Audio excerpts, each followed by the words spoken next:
भारत में होलिका दहन का धर्म और रीति रिवाज को लेकर हिंदू धर्म में अनूठी श्रद्धा है।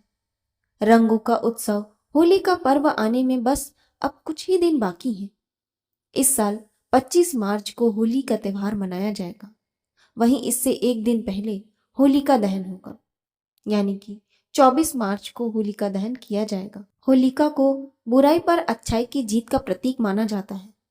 धार्मिक मान्यता के अनुसार होलिका दहन की विधिवत पूजा करने से घर में नकारात्मक शक्तियां दूर हो जाती हैं। साथ ही धन की देवी मां लक्ष्मी की कृपा भी सदैव बनी रहती है। इतना ही नहीं, होलिका दहन की पूजा विधिवत करने के साथ परिवार के सदस्यों को बड़ी बीमारियों से भी मुक्ति मिलती है। इस बार होलिका दहन पर भद्रा का साया लगने जा रहा है। ऐसे में आइए जानते हैं होलिका दहन करने का शुभ मुहूर्त कब से कब तक रहने वाला है, इसकी पूजा विधि क्या है और वीडियो के अंत में होलिका दहन के पीछे की पौराणिक कथा। पंचांग के अनुसार फागुन पूर्णिमा 24 मार्च को सुबह 9:54 पर शुरू होगी और अगले दिन 25 मार्च को दोपहर 12:30 पर खत्म होगी। पूर्णिमा पर उदया तिथि के अनुसार व्रत स्नान दान किया जाएगा। ऐसे में 25 मार्च को व्रत पूजन उत्तम होगा। हालांकि होलिका दहन 24 मार्च को किया जाएगा। स्नान दान का मुहूर्त 4:45 से लेकर 5:32 तक होगा और आप सत्यनारायण की पूजा सुबह 9:23 से लेकर 10:55 तक कर सकते हैं। चंद्रोदय का समय है शाम 6:44। लक्ष्मी पूजन का मुहूर्त देर रात 12:03 से लेकर 12:50 तक होगा। 24 मार्च को भद्रा पूर्णिमा तिथि के आरंभ होने के साथ ही लग रही है और रात में 11:13 तक भद्रा रहेगी। ऐसे में भद्रा काल समाप्त होने के बाद ही होलिका दहन करना शुभ होता है। इसके अलावा 24 मार्च को भद्रा मुख काल 7:54 से 10:07 तक रहेगी और भद्रा पुंज काल 6:34 से लेकर 9:54 तक रहेगा। इसलिए कुछ लोग भद्रा मुख को त्याग कर भद्रा पुंज काल में ही होलिका दहन कर सकते हैं।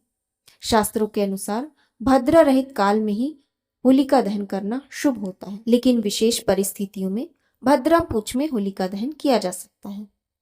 होलिका दहन पर चंद्र ग्रहण को लेकर भी भ्रम फैलाया जा रहा है कि चंद्र ग्रहण लगने जा रहा है, जबकि इस बार होली पर कोई चंद्र ग्रहण नहीं है। जो उपछाया चंद्र ग्रहण लगने जा रहा है वह भारत में दिखाई नहीं देगा, इसलिए भारत में इसका सूतक काल भी मान्य नहीं रहेगा। इसलिए इसका दान आदि करने से भी कोई विधान मान्य नहीं रहेगा। इसलिए होली पर ग्रहण दोष का भय मन से हटाकर रंगोत्सव का आनंद लें। होलिका दहन की पूजा करने के लिए लकड़ियों को इकट्ठा करें। इसके बाद कच्चा सूत से 3 या 7 बार इनको लपेट दें। इसके बाद सभी लकड़ियों पर थोड़ा सा गंगा जल डालकर इन्हें शुद्ध कर लें। इसके बाद उन पर पानी, फूल और कुमकुम छिड़ककर उनकी पूजा करें।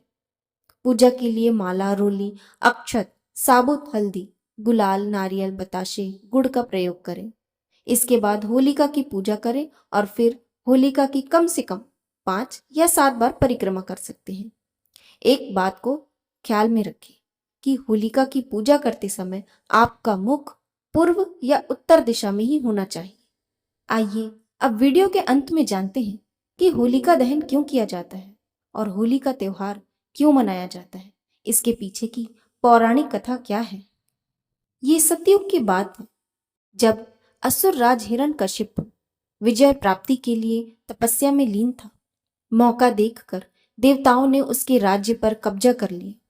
उसकी गर्भवती पत्नी को ब्रह्मर्षि नारद अपने आश्रम ले आए।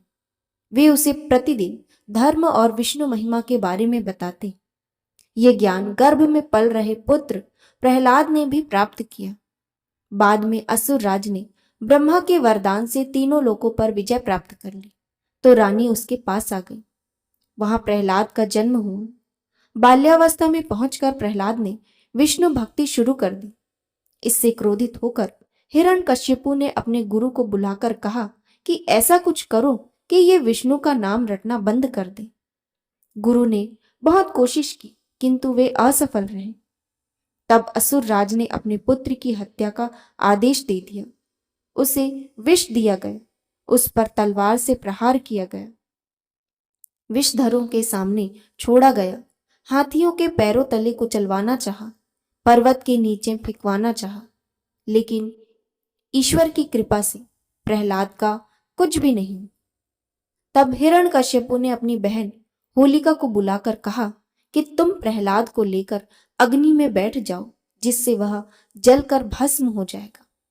होलिका को वरदान था कि उसे अग्नि तब तक कभी हानि नहीं पहुंचाएगी जब तक वह किसी सद्गति वाले मानव का अहित करने की न सोचे।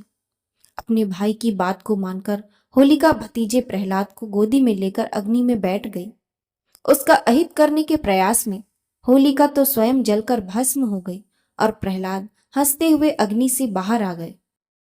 इसलिए होली पर्व मनाते समय वास्तविक भाव को ध्यान में रखकर होली दहन करें। इसलिए फिर आप चाहें तो विगत वर्षों के बुरे अनुभवों और असफलताओं को एक कागज पर लिखकर अग्नि को समर्पित कर दें। अपने मन में चल रहे नकारात्मक भावों को होली दहन में डाल दें। तभी आप भी सकारात्मक सोच से आगे बढ़ते हुए प्रहलाद की तरह ईश कृपा के पात्र बन जाएंगे। वीडियो अच्छी लगी हो तो वीडियो को लाइक, शेयर और कमेंट में श्री हरि विष्णु अवश्य लिखें और चैनल पर नए हैं तो चैनल को सब्सक्राइब करना ना भूलें। धन्यवाद।